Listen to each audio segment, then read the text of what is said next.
as a symbol of my endless love. That bride naman, kung tapos na. Itong sing-sing ay binibigay ko sa iyo, pangalan na, bilang tanda ng aking tapat na pananampalataya at pamalangin pag-ibig. Ang bride naman mga po, yung iba na huli. Hanap ka doon. Ay, sorry. Tapos na. Hawak kamay. Hanap ko. So this is final declaration.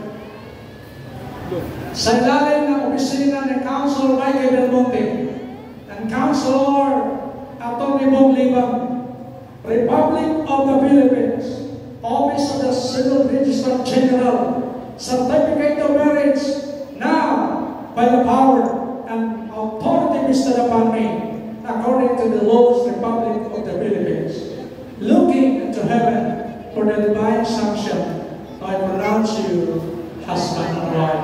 Ibigis na bride! Palakpak po mga ninang sa likod!